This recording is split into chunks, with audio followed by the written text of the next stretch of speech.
नमस्कार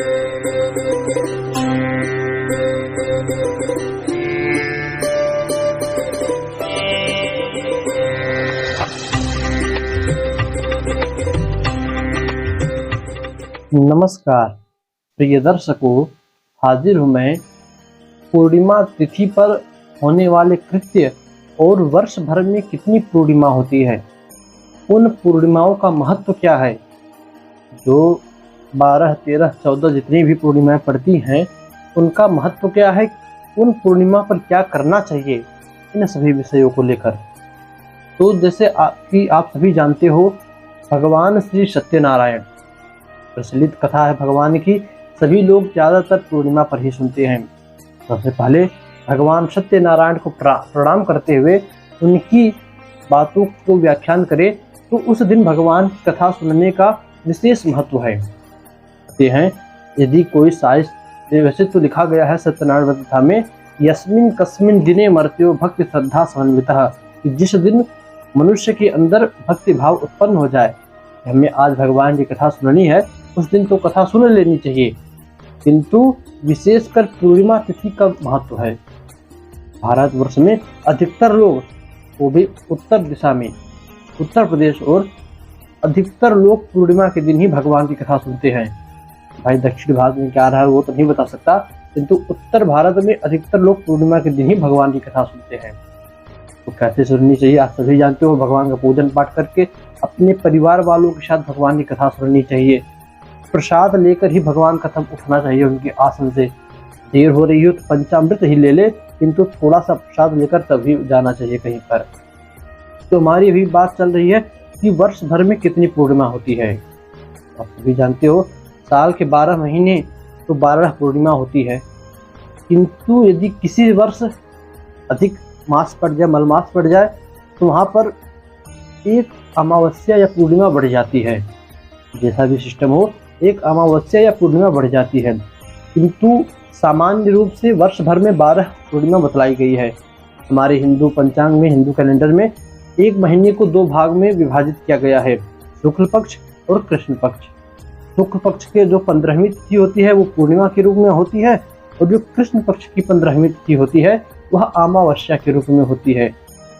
तो ये भी माना जाता है कि पूर्णिमा को पितरों की रात और देवताओं का दिन होता है, तो अमावस्या को देवताओं की रात और पितरों का दिन होता है।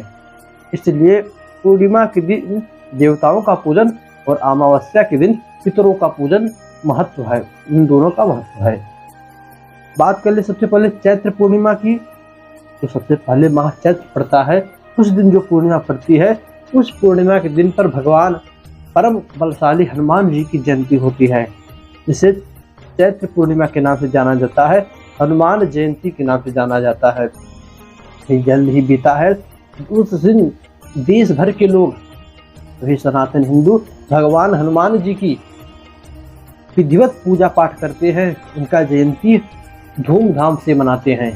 अब कुछ लोग कहेंगे भैया हनुमान जी जीवित हैं तो जयंती नहीं, जन्मोत्सव कहना चाहिए। तो देखिए ये सब बेकार की बातें हैं। कहीं कहीं पर जयंती शब्द को भी जो है जन्मोत्सव की तरह ही माना गया। अब जरूरी नहीं जो मर जाए उन्हीं की जयंती हो। अभी मेरे जो श्लोक नहीं उठ रहा है, एक श्लोक है उसमें कहा गया है कि जयंती भी जन्मोत्सव की तरह ही होता है। इसमें कोई बेनी जी की जो मर जाए सिर्फ उसी के नाम के आगे जयंती बोला जाए। भाई हमें भी पता है हनुमान जी भी अष्ट चिरंजीवी में से एक हैं, अभी वे जीवित है, किंतु शास्त्रों से कुछ प्रमाणित है। अब जिसको अल्प ज्ञान हो वो इस बात पर कुतर्क करे, तो हम समय को ढेर ना बर्बाद करें। बात करें दूसरे वैशाख पूर्णिमा की। चैत्र के बाद वैशाख आता है। उस पूर्णिमा के दिन भगवान बुद्ध का जन्मोत्सव हुआ है, भगवान बुद्ध की जयंती मनाई जाती है। विशेषकर यह बौद्ध धर्म में जो लोग रहते हैं उनके लिए होती है।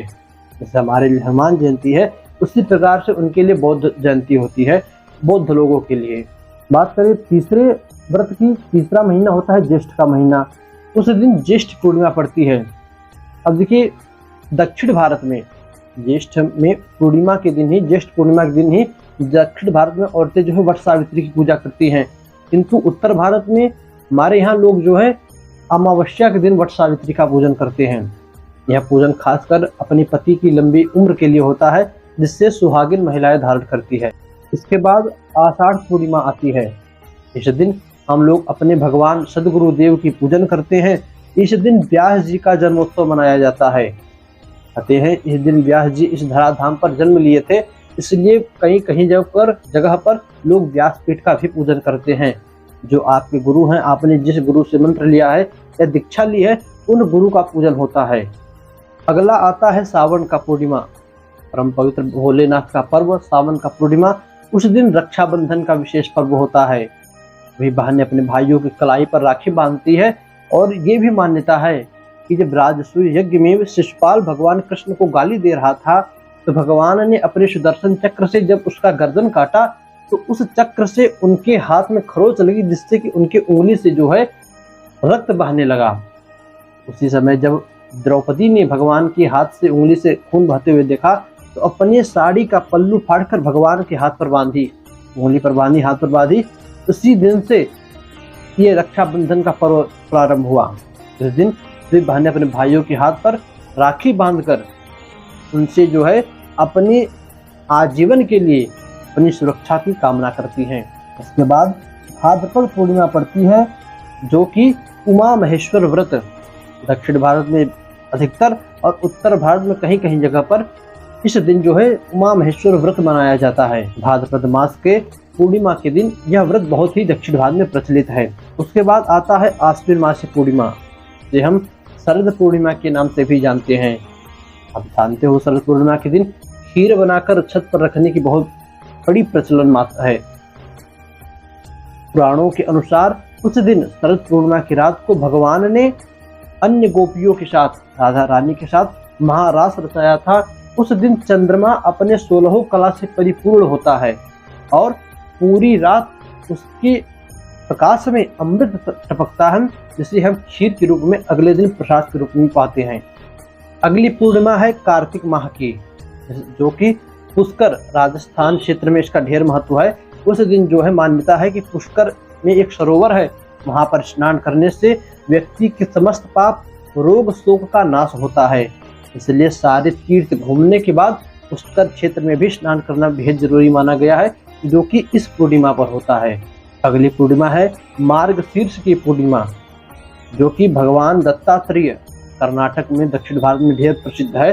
भगवान दत्तात्रेय का जन्मोत्सव उस दिन हुआ है, इसलिए दत्तात्रेय को का उस दिन विधिवत पूजन लोग करते हैं। वहाँ की मान्यता है यदि आप घोर परिस्थिति में भी हो, मृत्यु भी सामने आकर खड़ी हो जाए, किंतु आप सच्चे मन से भगवान दत्तात्रेय को स्मरण कर लो, वह काल भी पीछे हो जाता है, वह भी आपके प्राण हर नहीं सकता। इसलिए इस मास में, मार्गशीर्ष मास में दत्तात्रेय जयंती कर्नाटक इत्यादि दक्षिण भारत के देशों में अत्यधिक प्रचलन है इसका। पौष मास में, जिसे हम पौष पूर्णिमा के नाम से जानते हैं, भगवती शाकंभरी देवी का जयंती उस दिन पड़ता है। उस दिन उनका जन्मोत्सव पड़ता है, जिसे अधिकतर जैनी लोग और कम मात्रा में हिंदू लोग जो है इस व्रत को करते हैं और इन देवी का पूजन करते हैं। जो लोग इस देवी का पूजन करते हैं, इनका व्रत करते हैं, यदि वे किसान हैं तो उनके साग सब्जियों के लिए ये बहुत ही अच्छा व्रत बतलाया गया है, जिससे उनके साग सब्जियों में, फसलों में बढ़ोतरी होती है। अगली पूर्णिमा आती है माघ की। इस दिन गंगा स्नान का अत्यधिक महत्व है। कहते हैं इस दिन भगवान विष्णु स्वयं धराधाम पर आकर गंगा जी में स्नान करते हैं।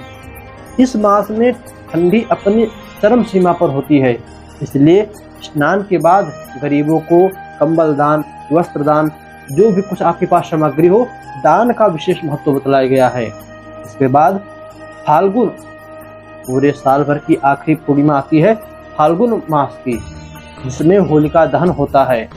इस मास में भगवत प्रहलाद, हिरण्यकशिपु, भगवान के परम भक्त प्रहलाद जी, जिनके पिता हिरण्यकशिपु इन्हें मारने की दुष्भावना से अत्यधिक इन पर जुल्म किया, इसी दिन भगवान ने प्रहलाद जी को बतलाया था अग्नि में जलने से। जिस दिन धुंधा राक्षसी का जो है लोग होलिका बनाकर उसका पूजन करके ओम ओम होलिकायै नमः इस मंत्र से पूजन करके अपने शरीर में उबटन लगाकर जो मैल निकलता है, उस मैल को पीली सरसों के साथ उस होलिका में डालते हैं और जिससे कि उनके सभी पाप नष्ट होते हैं। प्रिय दर्शकों, ये 12 मास की पूर्णिमा थी। भले ही छोटा सा टॉपिक था, किंतु विषय कार था, जानने योग्य था। तो जो भी था आपके सामने था। बस आज के लिए इतना ही। पुनः मुलाकात होगी किसी नए वीडियो में, किसी नए टॉपिक के साथ। तब तक के लिए नमस्कार।